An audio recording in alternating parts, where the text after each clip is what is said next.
Hello everyone, welcome to my channel. तो हम अपने आज की जीके जीएस की सीरीज को स्टार्ट कर लेते हैं। फर्स्ट क्वेश्चन है हमारा, Lavani is a famous folk dance form of which Indian state. बात हो रही है हमारे लावणी डांस फॉर्म की कि ये कौन से इंडियन स्टेट से संबंधित है। तो ऑप्शन है हमारा उत्तर प्रदेश, महाराष्ट्र, सिक्किम, तमिलनाडु। तो देखो हमारा जो आंसर हो जाएगा ये हो जाएगा महाराष्ट्र। तो जो लावणी हमारा डांस फॉर्म है वो महाराष्ट्र से संबंधित हो जाएगा। अब देखो लावणी के अलावा और भी कुछ डांस फॉर्म्स हैं जो रिपीटेड होते हैं बार बार। तो आपको ये एक सीरीज में याद रखना है, जैसे लावणी, कोली और तीसरा है तमाशा। ठीक है, देखो आपको मैं एक ट्रिक बताती हूँ। ट्रिक तो नहीं कहेंगे इसे, हालांकि देखो आपको जब भी ये वर्ड दिखाई दे लावणी, आप 3 वर्ड एक साथ बोलेंगे, लावणी कोली तमाशा, लावणी कोली तमाशा। आप वैसे 2-3 बार 4 बार बोलेंगे ना तो आपको वैसे इजीली याद हो जाएगा। और वैसे भी आपको जब भी लावणी नाम आए तो आपको याद रखना लावणी कोली तमाशा। ठीक है, तो हमने देखो एक क्वेश्चन से हमने यहाँ पे 3 डांस फॉर्म याद कर लिए है ना, लावणी कोली तमाशा। कुछ एक्स्ट्रा में हम अगर ऐड करें तो एक्स्ट्रा में आप इसके फेस्टिवल याद रखिए, क्योंकि देखो मैं आपको सिर्फ वही फैक्ट बताती हूँ जो एग्जामिनर पूछता है, मैं फालतू का कुछ भी नहीं बताती हूँ आपको। देखो फेस्टिवल में आप याद रखिए, एक है हमारा गुड़ी पड़वा, यहाँ लिख देती हूँ गुड़ी पड़वा, और दूसरा आप याद रखिए गणेश चतुर्थी। हालांकि गणेश चतुर्थी तो बहुत जगह होता है, बट ये महाराष्ट्र में बहुत ज़्यादा फेमस है गणेश चतुर्थी। ठीक है, पूरे मतलब बॉलीवुड के एक्टर वगैरह ये सब उतर के आ जाते हैं गणेश चतुर्थी वाले दिन, और मतलब धूमधाम से ये सब किया जाता है। ठीक है, तो आप एक्स्ट्रा फेस्टिवल में गुड़ी पड़वा और गणेश चतुर्थी याद रखेंगे। नेक्स्ट क्वेश्चन पे चलते हैं। नेक्स्ट क्वेश्चन है हमारा, the founder of Nalanda university. तो नालंदा यूनिवर्सिटी के फाउंडर कौन थे? तो ऑप्शन है श्रीगुप्त, कुमारगुप्त, समुद्रगुप्त, चंद्रगुप्त। तो देखो हमारा जो आंसर हो जाएगा ना वो हो जाएगा हमारा कुमारगुप्त। इन्होंने ही नालंदा यूनिवर्सिटी को फाउंड किया था। ठीक है, अब देखो इन्होंने ना नालंदा यूनिवर्सिटी है ना, इन्होंने ये 5वीं शताब्दी में फाउंड किया था। 5वीं शताब्दी में यहाँ लिख दूँ। ठीक है, और है कहाँ ये नालंदा यूनिवर्सिटी? तो ये है हमारा बिहार में। ठीक है, और पता है यूनेस्को की वर्ल्ड हेरिटेज साइट में इसे 2016 में शामिल किया गया नालंदा यूनिवर्सिटी को। और क्या था ये नालंदा यूनिवर्सिटी? इसमें जो बौद्ध भिक्षु वगैरह होते हैं ना, ये एक तरह से उनका विश्वविद्यालय था, यूनिवर्सिटी था। मतलब हम कह सकते हैं कि वो मतलब यहीं पे वो पढ़ाई लिखाई वगैरह के लिए आया करते थे। ठीक है, सो option 2 Kumaragupta is a correct हो जाएगा हमारा। ठीक है, और नेक्स्ट क्वेश्चन पे चलते हैं। नेक्स्ट क्वेश्चन है हमारा, with reference to India's freedom struggle which of the following days was celebrated as Purna Swaraj day. बात हो रही है कि पूर्ण स्वराज डे कब सेलिब्रेट किया गया था। तो ऑप्शन है 26 जनवरी 1930, 15 अगस्त 1929, 15 अगस्त 1913, 26 जनवरी 1929। तो देखो पूर्ण स्वराज दिवस या पूर्ण स्वराज डे इसको सेलिब्रेट किया गया था 26 जनवरी 1929 के दिन। ठीक है, अब देखो क्या था, मैं इसको आपको थोड़ा सा मैं डिटेल में बताती हूँ। ये बात है 26 दिसंबर 1929 की। ठीक है, तो क्या होता है देखो 26 दिसंबर 1929 को ना पूर्ण स्वराज का प्रस्ताव लाहौर सत्र में पारित हुआ था। कहाँ पारित हुआ था? लाहौर सत्र में, ये आपको याद रखना है। तो जब ये लाहौर सत्र में पारित हुआ था ना, तो कांग्रेस ने 26 जनवरी 1930 को, देखो पारित हुआ ये 26 दिसंबर 1929 को, और फिर कांग्रेस ने क्या घोषणा किया कि 26 जनवरी 1930 को ना हम पूर्ण स्वराज दिवस यानी कि फुल इंडिपेंडेंस डे मनाएंगे, ऐसा घोषणा किया गया। ठीक है, तो देखो जब हमारा संविधान बना था 26 नवंबर 1949 को। ठीक है, ये बना तो 1949 को था, यहाँ पे लिखने में बन नहीं रहा, मैं यहाँ लिख देती हूँ। बना तो ये 1949 में था, पर इसको लागू किया गया करेक्ट इसके 2 महीने बाद यानी कि 26 जनवरी। तो एक्चुअल में 26 जनवरी को मनाने का रीज़न ही ये था कि 26 जनवरी 1930 वाले दिन ना कि हम फुली इंडिपेंडेंस डे हमने मनाया था। ठीक है, 1930 वाले दिन में। और देखो हम स्वतंत्रता दिवस या इंडिपेंडेंस डे 15 अगस्त को मनाते हैं। आपको कंफ्यूज नहीं होना है कि मैं इंडिपेंडेंस डे क्यों बोल रही हूँ। तो वैसे तो हम 15 अगस्त को मनाते हैं। ठीक है, बट यहाँ पे बात हुई है कि हमारा 15 अगस्त का तो डेट पहले से है, 15 अगस्त को जो हम मनाते हैं ये स्वतंत्रता दिवस। तो बात हुई कि हम 26 जनवरी को ना republic day, as a republic day celebrate करेंगे, क्योंकि 26 जनवरी 1930 वाले दिन ही हमने क्या किया था, फुल इंडिपेंडेंस डे मनाया था। तो इस दिन को याद करके हम 26 जनवरी को रिपब्लिक डे मनाते हैं, ठीक है। और बात हो रही है पूर्ण स्वराज की यहाँ पे। तो इसके जो पहले अध्यक्ष थे ना, ये थे जवाहरलाल नेहरू। ये याद रखिए, जवाहरलाल नेहरू इसके पहले अध्यक्ष चुने गए थे, ठीक है। नेक्स्ट क्वेश्चन पे चलते हैं। नेक्स्ट क्वेश्चन है हमारा, what is Brahmaputra river called in Bangladesh. तो ब्रह्मपुत्र रिवर को बांग्लादेश में क्या कहा जाता है? ऑप्शन है पद्मा, जमुना, दिहांग, भीमा, ठीक है। पहले मैं आंसर बताती हूँ, पर मैं उसके बाद मैं आपको समझाती हूँ। देखो, इसको कहा जाता है जमुना, ठीक है। कैसे याद रखना है हमें? देखो, मैं यहाँ पे बांग्लादेश बना देती हूँ, कुछ इस तरह से है ना बांग्लादेश की शेप। मैं यहाँ पे देखो एग्जैक्ट शेप तो नहीं बना पा रही हूँ, बट आपको बस थोड़ा सा समझना है। यहाँ से यहाँ हमारा भारत है, और इधर मतलब ये भारत तो है, सॉरी, यहाँ से हमारी गंगा नदी आती है, ठीक है। और यहाँ से ब्रह्मपुत्र नदी आती है जो असम के साइड बहती है, ठीक है। तो देखो क्या होता है, जब गंगा नदी अंदर जाती है तो इसको पद्मा कहते हैं, पी लिख देती हूँ मैं। और जब ब्रह्मपुत्र नदी बांग्लादेश में जाती है, ये बांग्लादेश का मैप मैंने बनाया है, आप बस थोड़ा सा इसको याद करने के लिए मतलब आप अपनी तरफ से मेरी इमेज को ना देखकर आप चीज़ों पे ध्यान दीजिए। देखो, जब गंगा नदी जाती है तो पद्मा कहलाती है, और जब ब्रह्मपुत्र नदी जाती है तो ये जमुना कहलाती है। अभी पी और जे यानी कि पद्मा और जमुना, जब ये दोनों मिल जाती है साथ में, तब ये कहलाती है मेघना, ठीक है। यहाँ पे मुझे लग रहा है ये पूरा ख़राब सा हो गया है, मैं ऐसे बना देती हूँ।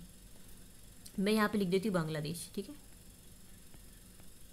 ये बांग्लादेश है, ऐसे मैं बना देती हूँ। यहाँ से ब्रह्मपुत्र नदी आ रही है, और यहाँ से गंगा नदी आ रही है, ठीक है। ये जाती है तो पद्मा बनती है, और ये जाती है तो जमुना बनती है, और जब ये दोनों मिलते हैं तो ये मेघना बनती है, ठीक है। ये याद रखिए आप, और हो सके तो इस इमेज को भी ड्रॉ कर लीजिए। नेक्स्ट क्वेश्चन पे चलते हैं। नेक्स्ट क्वेश्चन है हमारा, which state host the Pushkar fair. तो बात हो रही है जो पुष्कर फेयर है वो कौन सा स्टेट होस्ट करता है? ऑप्शन है Bihar, Rajasthan, Assam, none of the above. तो देखो, ये जो पुष्कर फेस्टिवल है ना, ये हमेशा, सॉरी पुष्कर फेस्टिवल बोलिए, पुष्कर फेयर। तो ये पुष्कर फेयर है, ये लगता है हमारा राजस्थान में।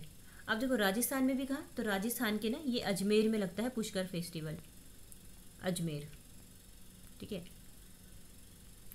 तो और इससे और क्या रिलेट करें? देखो, पुष्कर को ना कुछ अलग अलग नाम से भी जाना जाता है, जैसे कि ये इसका नाम हो जाएगा, पहला तो पुष्कर मेला के नाम से जाना ही जाता है, दूसरा पुष्कर ऊंट मेला, ठीक है, पुष्कर ऊंट मेला नाम से जाना जाता है। दूसरा जाना जाता है कार्तिक मेला, कार्तिक मेला, और पशु मेला, है ना, मतलब इन सारे नाम से जाना जाता है। मवेशी मेला, कुछ इस तरह के नाम से जाना जाता है इसको, ठीक है। और ये राजस्थान के अजमेर में लगता है। नेक्स्ट क्वेश्चन पे चलते हैं। नेक्स्ट क्वेश्चन है हमारा, according to the 2011 census which Indian state has the highest sex ratio. तो बात हो रही है 2011 के सेंसस के अकॉर्डिंग हाईएस्ट सेक्स रेशो कौन से स्टेट का है? तो ऑप्शन है तमिलनाडु, मणिपुर, केरला, मेघालय। तो आंसर जो हमारा है वो केरला है, ठीक है। देखो, केरला में जो लिटरेसी रेट है ना, वो सबसे ज़्यादा हाईएस्ट है, ठीक है। और लिटरेसी रेट के अलावा जो सेक्स रेशियो है वो भी सबसे ज़्यादा है। अब देखो, याद कैसे रखें? देखो, आपको सिर्फ ये याद रखना है कि जो लिटरेसी रेट यानी कि जो वहाँ की साक्षरता दर है, देखो जहाँ पे महिलाएं अच्छी पढ़ी लिखी होंगी ना, वहाँ पे महिलाओं में भेदभाव नहीं किया जाएगा, और वो पढ़ लिख के और आगे बढ़ेंगी। हमें सिर्फ याद रखने के लिए मैं ऐसा बता रही हूँ, बाकी जो चीज़ें मैं बोल रही हूँ वो चीज़ें सच भी है, ठीक है। तो देखो, पढ़ाई को लेकर यहाँ की जो महिलाएं हैं बहुत जागरूक है, ठीक है। तो यहाँ इससे क्या है कि यहाँ पे जो बेटियाँ हैं वो पढ़ती हैं, ठीक है। तो ऐसे हम याद रख लेते हैं कि देखो, जो मेल है और यहाँ पे फीमेल है, तो 1000 मेल पर ना यहाँ फीमेल की जो संख्या है 1084, ठीक है। और इसके साथ में एक चीज़ और बता दूँ आपको कि यूटी का बता देती हूँ। यूटी में स्थान आता है पुदुचेरी का, ठीक है। तो पुदुचेरी में क्या है, 1000 मेल पर है, 1037 फीमेल, ठीक है। तो याद रखेंगे केरल और यूटी में पुदुचेरी, ठीक है। और ये लिटरेसी रेट में भी हमारा केरल ही टॉप पर है, ठीक है। नेक्स्ट क्वेश्चन पे चलते हैं।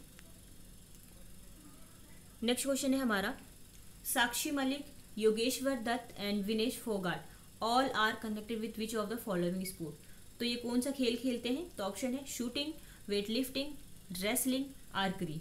आर्करी या आर्चरी कह सकते हैं, ठीक है। तो ये सारे ही संबंधित है हमारे रेसलिंग से, ठीक है। याद रखेंगे ये। देखो यहाँ पे ये इमेज है, ये है हमारी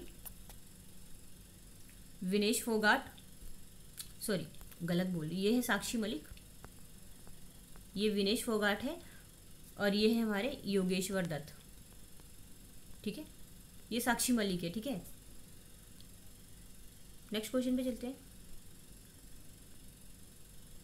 देखो नेक्स्ट क्वेश्चन है हमारा, the minimum age required to become a member of Rajya Sabha. तो राज्यसभा का मेंबर बनने के लिए क्या एज चाहिए होती है? तो ऑप्शन है 21 ईयर्स, 25 ईयर्स, 30 ईयर्स, 35 ईयर्स। तो देखो जो आंसर है हमारा वो 30 ईयर्स हो जाएगा। देखो यहाँ पे बात हुई ना राज्यसभा की, तो इसके लिए तो 30 एज चाहिए। लोकसभा के लिए कितना चाहिए? तो लोकसभा के लिए हमको चाहिए 25 एज, ठीक है। और ये संसद का ऊपरी सदन होता है, ये संसद का निचला सदन होता है, ये याद रखिए, ठीक है। नेक्स्ट क्वेश्चन पे चलते हैं। नेक्स्ट क्वेश्चन है हमारा, the headquarter of FIFA is located. बात हो रही है फीफा की। फीफा का हेडक्वार्टर कहाँ है? ऑप्शन है हमारा London, Dubai, Zurich, Cape Town. तो देखो जो हमारा आंसर हो जाएगा ये हो जाएगा हमारा ज्यूरिक। कहाँ है ये? स्विट्जरलैंड में। तो ज्यूरिक स्विट्जरलैंड में हेडक्वार्टर है हमारा फीफा का। और फीफा बेसिकली है क्या? तो फीफा मैं यहाँ लिखूँ, फुल फॉर्म में बता देती हूँ, मैं लिख नहीं रही, यहाँ पे स्पेस नहीं है। Federation international the football association, ठीक है। और स्विट्जरलैंड, ये मैंने हेडक्वार्टर बता दिया है। और इसके जो अध्यक्ष है वो है गियानी इन्फेनिटो, ये याद रखिए, गियानी इन्फेनिटो, ठीक है। नेक्स्ट क्वेश्चन पे चलते हैं। नेक्स्ट क्वेश्चन है हमारा, बक्सा tiger reserve is located in which of the following state. बक्सा टाइगर रिजर्व की बात हो रही है, ये कहाँ पर है? ऑप्शन है हमारा असम, उड़ीसा, वेस्ट बंगाल, झारखंड। आंसर हो जाएगा हमारा वेस्ट बंगाल, ठीक है। अब देखो बक्सा टाइगर रिजर्व तो हमारा वेस्ट बंगाल में है, इसके अलावा कुछ और टाइगर रिजर्व, ठीक है। तो जैसे हो जाएगा हमारा गोरुमारा, जल्दापारा, है ना। ये थोड़ा अजीब से नेम है पर याद तो रखना ही पड़ेगा ना आपको। गोरुमारा, जल्दापारा, है ना। और बक्सा टाइगर रिजर्व, मतलब ये सारे ही हमारे वेस्ट बंगाल में ही स्थित है। सुंदरवन का डेल्टा वो भी इधर ही है, ठीक है। नेक्स्ट क्वेश्चन पे चलते हैं।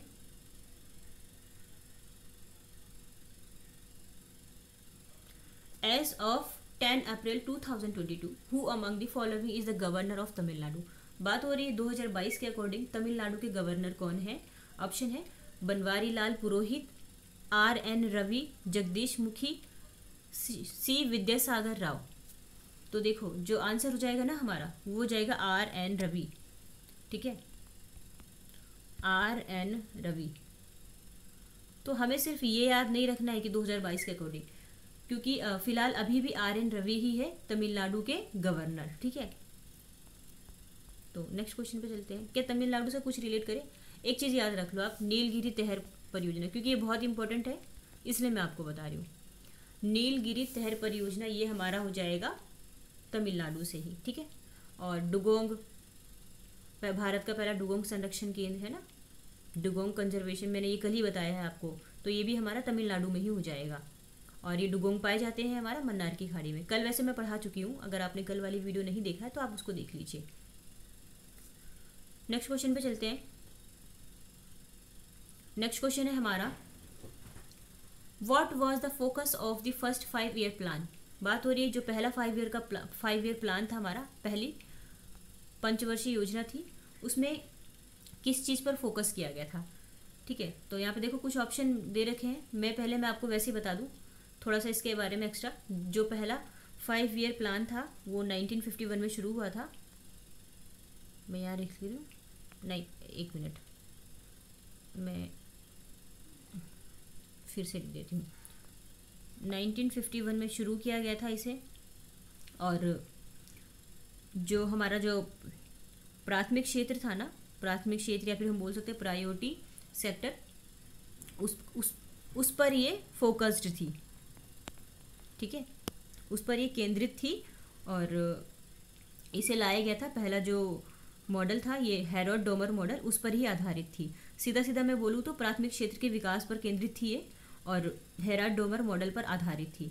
तो हम ऑप्शन में देख लेते हैं जिसमें प्राइमरी सेक्टर की बात हो रही होगी और साथ में जो इसका जो हेरोड डोमर मॉडल है उसकी बात हो रही होगी, तो वो हमारा आंसर सही होगा। तो देखो ये तो हमारा गलत हो जाएगा क्योंकि यहाँ पे कहीं हेरोड डोमर मॉडल की बात नहीं हो रही है। अब देखो दो में बात हो रही है, दोनों में से भी देखो यहाँ पे टर्शरी सेक्टर की बात हो रही है, पर ये टर्शरी से रिलेटेड नहीं था क्योंकि जो पहला 5 ईयर प्लान था ना उसमें बेसिकली जो ध्यान दिया गया था वो प्राइमरी सेक्टर पर दिया गया था। ठीक है, तो ये ऑप्शन भी गलत हो जाएगा। अब हमारे पास बचता है ऑप्शन 4 बचता है। ठीक है, तो developing a priority sector on the Herod Domar model, तो आप ये याद रखेंगे। नेक्स्ट क्वेश्चन पे चलते हैं। नेक्स्ट क्वेश्चन है हमारा, विच of the following atom has 2 electron and 2 proton. ठीक है, तो ऐसा कौन सा एटम्स है जिसमें 2 इलेक्ट्रॉन और 2 प्रोटॉन भी है।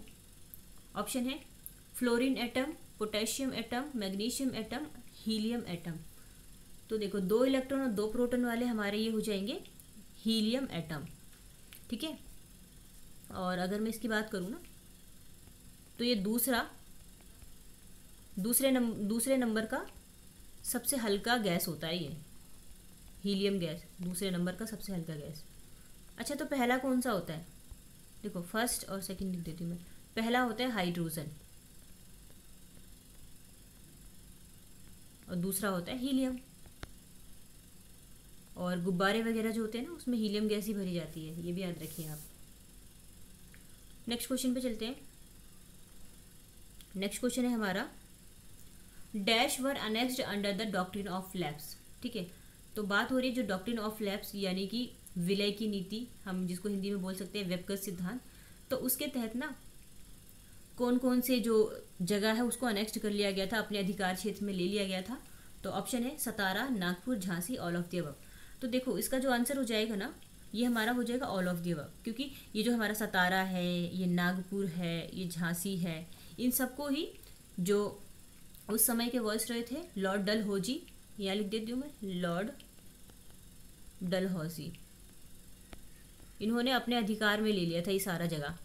ठीक है, तो और इसमें कुछ रिलेट कर लेते हैं।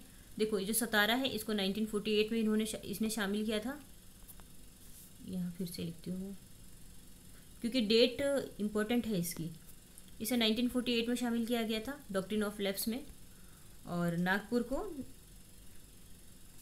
1848 है ना, ये तो उल्टा ही बता रही हूँ मैं। ये 1848 है और नागपुर था हमारा ये था 1854, और झांसी, अच्छा झांसी भी तो 1854 ही था। ठीक है, तो आप ये तीनों डेट भी याद रखेंगे। ठीक है, आंसर था इसका ये था all of the above. Next question पे चलते हैं। नेक्स्ट क्वेश्चन है हमारा, article 24 of the Indian constitution deals with dash. तो आर्टिकल 24 क्या बताता है मैं वैसे ही बता देती हूँ, मुझे इसमें ऑप्शन पढ़ने की जरूरत नहीं है। देखो जो हमारे कॉन्स्टिट्यूशन का जो आर्टिकल 24 है ना वो बताता है कि जो भी हमारे छोटे बच्चे हैं उनसे बाल श्रम ना करवाया जाए। मतलब कि जो भी 14 साल के बच्चे हैं ना उनसे फैक्ट्रीज वगैरह में, ठीक है, कारखाने वगैरह में काम ना कराया जाए और इस पर प्रोहिबिशन लगाया जाए। ठीक है, देख लेते हैं ऑप्शन कौन सा है हमारा। सीधा हम कह सकते हैं ना बाल मजदूरी के बारे में, है ना। ऑप्शन है हमारा राइट टू, एक मिनट, हमारा देखो आंसर हो जाएगा prohibition of employment of children in factories, ठीक है, कारखानों में काम पे प्रतिबंध, जो भी बच्चे हैं, कहते हैं ना कि 14 साल तक के बच्चे को एटलीस्ट पढ़ाई जरूर करवाना चाहिए, है ना। तो वही है, अगर आप 14 ईयर्स से बड़े हैं तो आप कहीं काम करने के एबल हो जाते हैं, बट अगर आप 14 ईयर्स या उससे छोटे हैं तो आपको बच्चे की कैटेगरी में ही रखा जाता है, तो आप इस सिचुएशन में आप कहीं काम नहीं कर सकते हैं, ठीक है। तो आर्टिकल 24 आप याद रखेंगे। और नेक्स्ट क्वेश्चन पे चलते हैं। नेक्स्ट क्वेश्चन है हमारा, विच of the following Vedas comprises magical spells. बात हो रही है कि किस वेद में ना ये मैजिकल स्पेल्स यानी कि जादू वगैरह, मंत्र वगैरह, मतलब जादुई जो मंत्र होते हैं उसके बारे में बताया गया है। ऑप्शन है ऋग्वेद, यजुर्वेद, अथर्ववेद, सामवेद। तो देखो जो हमारा ये जादू टोना और ये सारी चीज़ें, मतलब ये हमारा मिलता है अथर्ववेद में, ठीक है। और वेद 4 तरह के होते हैं, ये हमने यहाँ पढ़ ही लिया, ऋग्वेद, यजुर्वेद, अथर्ववेद, सामवेद, ठीक है। नेक्स्ट क्वेश्चन पे चलते हैं। नेक्स्ट क्वेश्चन है हमारा, chemical formula of washing soda. तो हमारा जो आंसर हो जाएगा इसमें, याद रखना है आपको, 10 वाली वैल्यू जिसमें होगी उसमें देखो 10 वाली वैल्यू उसमें है ना, तो हमारा आंसर ये ठीक हो जाएगा, Na2CO3 एंड 10H2O, ठीक है, हाइड्रोजन H2O। तो ऑप्शन हमारा ये ठीक हो जाएगा। अब बात हो रही है ना यहाँ पे देखो वॉशिंग सोडा की, तो कई बार बच्चे कंफ्यूज होते हैं ना, washing soda and baking soda, जो खाने वाला सोडा होता है, मतलब सोडा जो उसको हम बोलते हैं ना सोडियम बाइकार्बोनेट। बेसिकली यहाँ पे बात हो रही है वॉशिंग सोडा की। तो देखो इसको और किस नाम से जानते हैं वॉशिंग सोडा को, तो इसको बोलते हैं धोने वाला सोडा, धोने का सोडा, या फिर धावन सोडा बोल सकते हैं, ठीक है। और इसको ही सोडियम कार्बोनेट बोला जाता है, सोडियम कार्बोनेट, ठीक है। तो ये याद रखेंगे आप। तो सोडियम कार्बोनेट और धोने का सोडा, धावन सोडा, वॉशिंग सोडा, ये सब एक ही होता है और इसका फॉर्मूला आप ध्यान रखेंगे, ठीक है। नेक्स्ट क्वेश्चन पे चलते हैं। नेक्स्ट क्वेश्चन है हमारा, Madhabi Puri Buch is the first women chairperson of which organisation. तो बात हो रही है कि कौन से ऑर्गेनाइजेशन की फर्स्ट वुमेन चेयरपर्सन बनी है। ऑप्शन है सेबी, सिडबी, यूपीएससी, आरबीआई। तो हमारा जो आंसर हो जाएगा वो हो जाएगा सेबी, यहाँ लिखा है ना। सेबी क्या होता है, सिक्योर, यहाँ लिखती हूँ मैं। अच्छा, ये जो 2 इमेज दिख रही है ना, ये दोनों इनकी ही इमेज है, आप इसको अलग अलग ना समझे। Securities and exchange board of India, ठीक है। तो सेबी की पहली महिला चेयरपर्सन बन गई है ये माधवी पुरी बुच, ठीक है। क्या कुछ और रिलेट कर सकते हैं हम यहाँ से? डेफिनेटली कर सकते हैं। देखो इसकी स्थापना हुई थी, मैं यहाँ लिख देती हूँ जरा, इसकी स्थापना हुई थी 12 अप्रैल 1988 को, और इसका जो हेडक्वार्टर है वो हमारा हो जाएगा मुंबई में, ठीक है। सेबी का हेडक्वार्टर हमारा हो जाएगा मुंबई में। नेक्स्ट क्वेश्चन पे चलते हैं। नेक्स्ट क्वेश्चन है हमारा, which is the largest desert in the world. तो वर्ल्ड का सबसे लार्जेस्ट डेजर्ट या फिर रेगिस्तान कौन सा है। ऑप्शन है Antarctica desert, Gobi desert, Thar desert, Sahara desert. तो देखो जो हमारा आंसर हो जाएगा ना, ये हो जाएगा हमारा अंटार्कटिका डेजर्ट, ठीक है। ये सबसे बड़ा डेजर्ट है वर्ल्ड का। नेक्स्ट क्वेश्चन पे चलते हैं। नेक्स्ट क्वेश्चन है हमारा, what is the currency of Myanmar. तो म्यांमार की करेंसी हमें बतानी है। ऑप्शन है बालबोआ, यूरो, कार्डोबा, क्यात। तो देखो आंसर हमारा हो जाएगा क्यात। क्यात is the currency of Myanmar. Myanmar का डिस्कशन आया, म्यांमार का पुराना नाम बर्मा, ठीक है। म्यांमार की कैपिटल नेपिडो, और क्या रिलेट करें, और इसकी जो करेंसी है वो क्यात है, ठीक है। नेक्स्ट क्वेश्चन में चलते हैं। एक मिनट, नेक्स्ट क्वेश्चन। देखो हमने 20 क्वेश्चन की सीरीज़ को कंप्लीट कर लिया है। आपको ये वीडियो कैसी लगी है, और अगर अच्छी लगती है तो एटलीस्ट आप इसको लाइक कर दीजिए, ठीक है। So thank you so much, मिलते हैं नेक्स्ट वीडियो पे।